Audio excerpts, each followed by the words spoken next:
What's up, guys? Good morning. It is Thursday. I think it's the 13th today, and I went and got a in-body exam. That's what it's called. Um, Measures your body fat and a bunch of other things, and I wanted to go through that.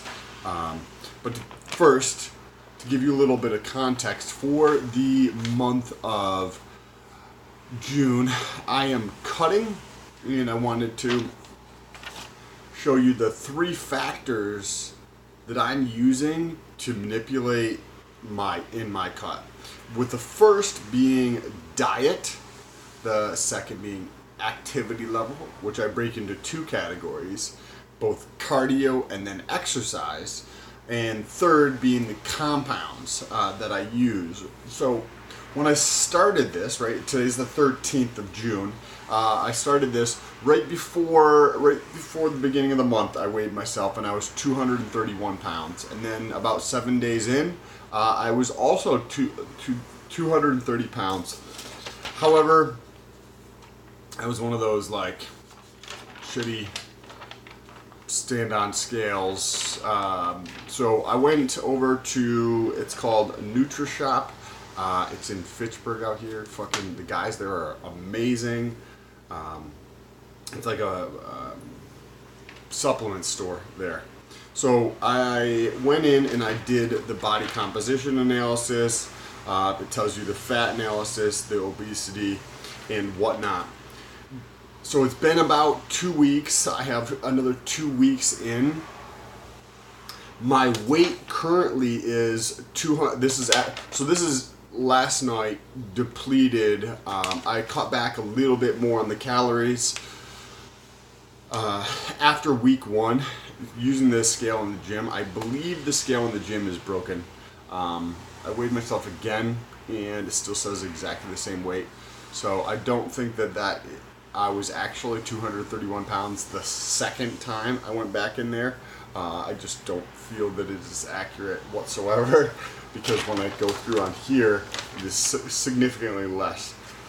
So, week one, I cut out a lot of the carbs that I was consuming in the evening. A lot of times I like to backload all my carbs, so I drastically cut those back. I also cut back a lot of the carbs during the day that I was consuming. From an activity standpoint, I increased my cardio output, just LISS, which is low intensity steady state cardio. I think I went up to around 30 minutes a day, roughly, maybe a little bit more. And the compounds, if you want to look at the compounds, there's a fucking myriad of different compounds that I was testing or researching. By the way, any of the compounds that I do mention, this is strictly for entertainment purposes. Don't take advice from some idiot you watch online.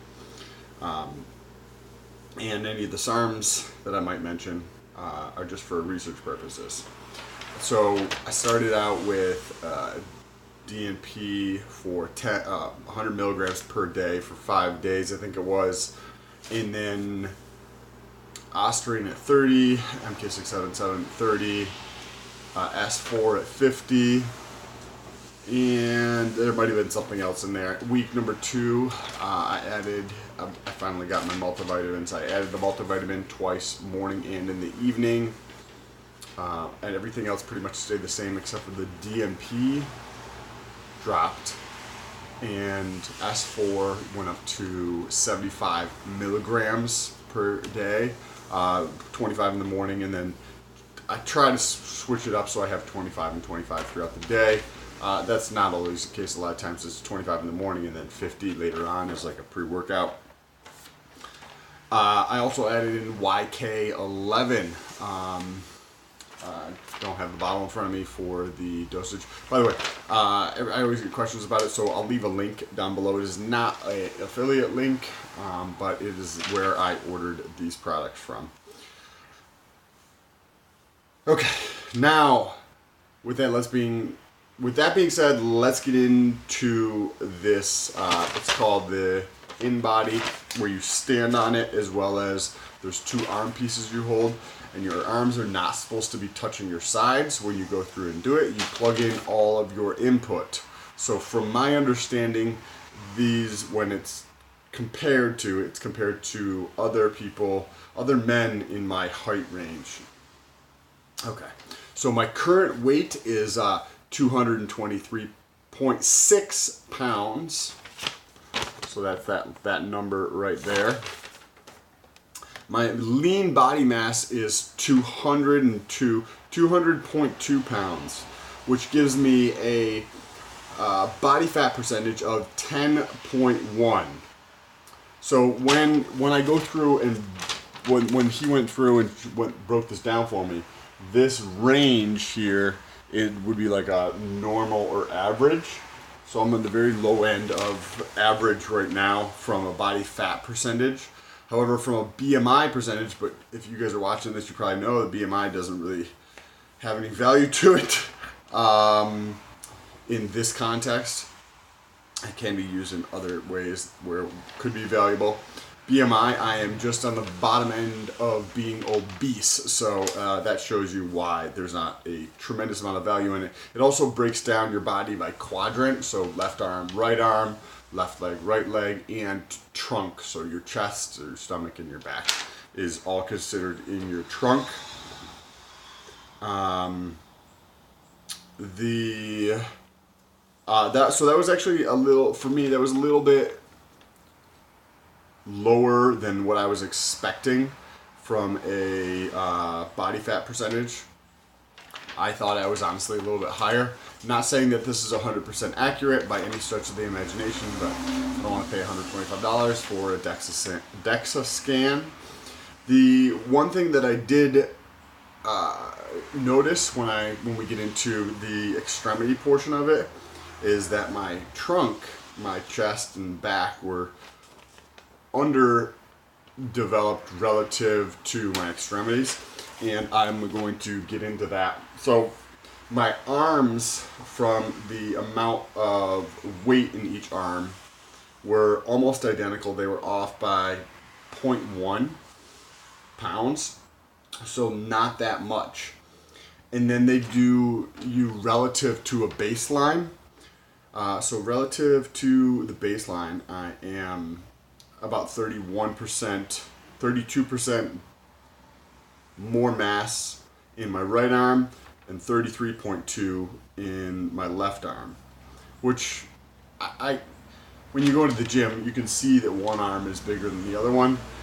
So having the data behind this kind of helps validate that, and just being honest with oneself so that I can go in there and do additional volume over the next year, 18 months to bring that symmetry back up. Not that that's the biggest amount, but that was the largest discrepancy that I noticed here, was between my left arm and my right arm. So my right arm is smaller, not by much. It's only smaller by 0.1 pounds, but I'm assuming that most people are right arm dominant, so that's why when you get into the actual percentage relative to some control group, my right arm is 33.2% larger versus my left arm, which is 31.9. So there's a percentage point difference in those, but I have a feeling that's because the control group that I'm being compared to probably is right arm dominant. I'm ambidextrous in a lot of the things that I do, which just means that I can use both hands for both things. So yes, I can jerk off with my left hand or my right hand. No, basically I will write with my right hand, but I will eat with my left hand. So it really depends what I'm doing, which arm I'm using. I can eat with my right hand too, or eat with my left hand. When I do try to write with my left, it is not super great, but I just go back and forth. I throw with my right arm for like baseball or football. So that was interesting. I will be increasing the volume over the next, year to 2 years on the right arm, and I will get another scan done at the end of the month. Now, in terms of my trunk, which would be the chest and midsection, I was 118.1% more weight in that body, in that area, so my stomach, my chest, and back, relative to the control group. So 18.1% greater. But that also makes me think that relative to a control group, I think that there's a lot of men who are 34 that hold more fat in their midsection, so that weight would be higher for them, so the average would be higher for them. So just if you go through and do something like this, consider where you are relative to the population that it's comparing you to. Right and left legs, where they were off by 0.1 as well, with my left leg being greater than my right leg. So say for soccer, I actually kick the vast majority of the time with my right leg. If I were to punt a football, I would kick with my right leg. However, my left leg is actually bigger than my right. Assuming that this is accurate and consistent in the measurement, my right leg is smaller than my left leg. And relative to the control population, about 23.5 and 23.9% larger. Now that's the baseline measurements here. So I will do another one at the end of the month. Another interesting thing here is they broke down the segments of the body and the fat in those segments relative to the control group of other men who are my I don't know if they just do it by men who are 34 or men who are 34 6'1.5". I'm not sure which. If they use both of those, more than likely they probably don't. More than likely it's probably just the age. So right and left arm, similar to the first portion that I mentioned here, where there is 43.2%. So I'm not sure what that represents, honestly, but there's a range for the average, and I'm significantly less than the average for the fat in my arms. The same thing with my legs. My legs have quite a bit. There's the average, and then there's a dispersion around the mean. So for my arms, I'm significantly less than the dispersion range they give here, and then for my legs, I'm less than the dispersion range, but just by a very small amount. I am almost right in the middle, or even slightly higher than the mid-range for the fat in my trunk, which would be my chest, stomach, and back again. So I'm not 100% sure that's accurate, although I do hold, I feel like a decent amount of fat. You just can't see, but a decent amount of fat in my midsection, in my back, in my lower back. The last thing that I really wanted to cover, well, there's two more things that I wanted to cover on here. Somebody else who is far more knowledgeable about this, please let me know down below in the comments. But there's an ECW, which is the extracellular water to total body water. So it's ECW to TBW analysis. And that is from my elementary understanding, is an indication of how hydrated somebody is, where a typical range from remember, elementary understanding is around 45 to say 65, and I am at 65. Visceral fat is 10 is the average. Then you obviously have high and low. I'm at 4, so I'm at the very low end of that.